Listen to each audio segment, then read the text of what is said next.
எல்லாரும் ஹாப்பியாக இருக்கீங்களா? சத்தமே காணோம், சத்தமே காணோம்.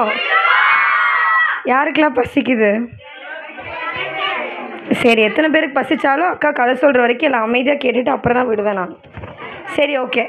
சீனியர் கிளாஸில் 3rd டே வந்து எங்களுக்கு தாழ்மையை குறித்து பேசினாங்க. சரியா? நான் தாழ்மை குறித்து உங்களுக்கு அதே பேரபிளை நான் சொல்கிறேன். நான் கதை சொல்லி முடிக்கிற வரைக்கும் யாரும் பேசாதீங்க. நான் கேட்கும் போது ஆன்சர் பண்ணணும். சரியா? என்ன பேரபிள் அப்படின்னா, ஜீசஸ் வந்து ஒரு பேரபிள் சொல்லுவார் மக்களுக்கு.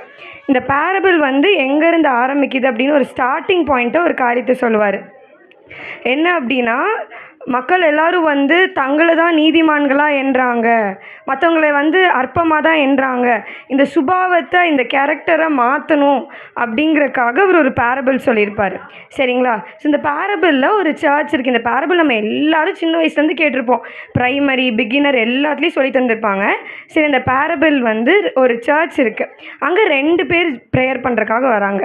ஃபஸ்ட்டு யார் வரான்னு பார்த்தீங்கன்னா, ஒரு பரிசேயர். அவர் உள்ளே வந்த உடனே சொல்கிறாரு, தேவனே, நான் வந்து ரொம்ப நல்லவர், நான் வந்து இந்த ஆயக்காரனை போல் இல்லை, நான் வந்து பாவி இல்லை, நான் விபச்சாரம் செய்கிறவங்க மாதிரி இல்லை, நான் வந்து ரொம்ப நல்லவர்.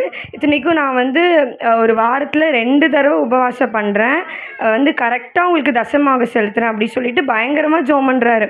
அவர் வந்து உள்ள சர்ச்சுக்கு வந்த உடனே, நம்மளாம் நார்மலாக சர்ச்சுக்கு வந்தோடனே என்ன பண்ணுவோம்?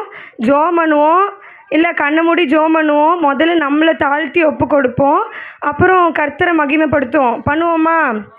ஆனால் இங்கே பரிசேயர் என்ன பண்ணுறாரு அப்படின்னா, இல்லை, எதுவுமே பண்ணல. இங்கே வந்தோடனே நான் தான் நீதிமான், மற்றவங்க எல்லோரும் பாவிங்க அப்படி சொல்லிட்டு தன்னை போர்ட்ரே பண்ணுறதுக்காக அவர் என்னமோ சொல்லிகிட்ருக்காரு. சரியா? இப்போ அடுத்து யார் வரான்னு பார்த்தீங்கன்னா, அவர் ஜெபம் பண்ணிகிட்டு இருக்கும்போது பின்னாடி ஒரு ஆயக்காரன் வராரு. சரி, ஆயக்காரன் வந்து சபைக்குள்ளே வரவே இல்லை. அவர் வந்து சபைக்குள்ளே வரக்கூட ஹெசிடேட் பண்ணிவிட்டு சபைக்கு வெளியிலேயே நின்று அவருடைய சட்டையெல்லாம் கிழிச்சிட்டு ஒரே அழுக. அவர் என்ன சொல்கிறாரு? தேவனே, நான் ரொம்ப பாவி, என் மேலே கிருபையாக இருங்க, என் மேலே இரக்கம் காமிங்க அப்படின்னு சொல்கிறாரு. ஸோ இந்த ஆயக்காரர்ஸ்லாம் பேசிக்லி யார் அப்படின்னா, அந்த டைமில் யூதர்கள் வந்து ரோமர்களுக்கு தான் வந்து கீழே தான் இருந்தாங்க. அப்போது ரோமர்கள் யூதர்கள்கிட்டேருந்து டேக்ஸ் கலெக்ட் பண்ணுவாங்கல்ல. ஸோ அந்த டேக்ஸ் கலெக்ட் பண்ணுறதுக்கு சில பீப்புளை அப்பாயின்ட் பண்ணி வச்சுருந்தாங்க. அந்த பீப்புள் தான் வந்து ஆயக்காரர்கள்.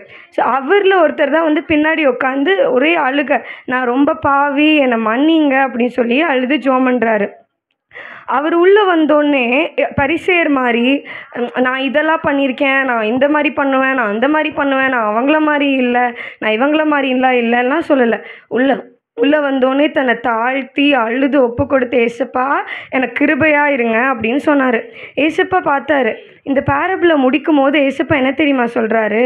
இந்த 2 பேர்த்தில் யார் நல்லவங்கன்னு ஏசப்பா என்ன தெரியுமா சொல்கிறாரு? அவர் முடிக்கும் போது ஒரு வார்த்தை சொல்லுவார், அவன் அல்ல இவனே நீதிமான்னு சொல்லுவார். இப்போது நான் வந்து அங்கே கெசிக்கா இருக்காங்க, சரியா? அங்கே இருக்கிறவங்கள பார்த்து நான் அவன்னு சொல்லுவேன், என் பக்கத்தில் இருக்கவங்கள பார்த்து நான் என்ன சொல்லுவேன்? இவன்னு சொல்லுவேன். ஜீசஸ் என்ன சொல்கிறாரு? அவன் அல்ல இவனே. இவனேனா யார்? ஆயக்காரன். அப்போது ஜீசஸ் வெளியில் உட்காந்து சட்டையை கிழித்து அழுதுட்டுருக்க ஆயக்காரன் பக்கத்தில் தான் நிற்கிறாரு. அங்கே உள்ள பேசிகிட்டு இருக்கிற பரிசேயன் பக்கத்தில் நிற்கலை.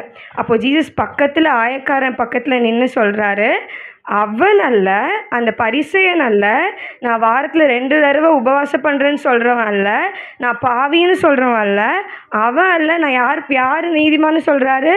ஆயக்காரன் என் பக்கத்தில் இந்த அழுது, எசப்பா எனக்கு கிருபையாக இருங்க அப்படின்னு சொல்கிறவங்க கிட்ட தான் வந்து அவர் நீதிமான்னு சொல்கிறாரு. எங்கள் வீட்டில் அடிக்கடி ஒன்று சொல்லுவாங்க, தாழ்ந்த இடத்துல தான் தண்ணி நிற்கும்னு. எனக்கு சொல்லணுன்னு ரொம்ப தோணுச்சு. ஏன்னா நம்ம நார்மல் லைஃப்பில் கூட நிறைய நேரத்தில் நம்ம ரைட்டோ தப்போ நம்ம வந்து ஹம்பிளாக இருக்க பழகிட்டோம் அப்படின்னா, தாழ்மையாக இருக்க பழகிட்டோன்னா, சரியான சிச்சுவேஷனில் கர்த்தர் நம்மளை உயர்த்தும் போது அவர் நம்மளை உயர்த்துவார். பைபிள் ஒரு வசனம் இருக்குது, தாழ்மை உள்ளவனுக்கு கர்த்தர் கிருபை அளிக்கிறார்னு சொல்லிட்டு. இப்போது பரிசேயர் பக்கத்தில் ஏசப்பா நிற்கல. நிறைய பேர் சர்ச்சுக்குள்ளே வந்து நிறைய ஒர்க் பண்ணலாம், ஆனால் கர்த்தரோட இருதயத்தில் இல்லை, கர்த்தர் அவங்க பக்கத்தில் இல்லை. ஆயக்காரனை போல் தன்னை தாழ்த்தி கர்த்தர் முன்பாகவும் மனுஷங்க முன்பாகவும் நம்மளை தாழ்த்தும் போது கர்த்தர் நம்மளை சரியான நேரத்தில் உயர்த்துவார். தேங்க்யூ.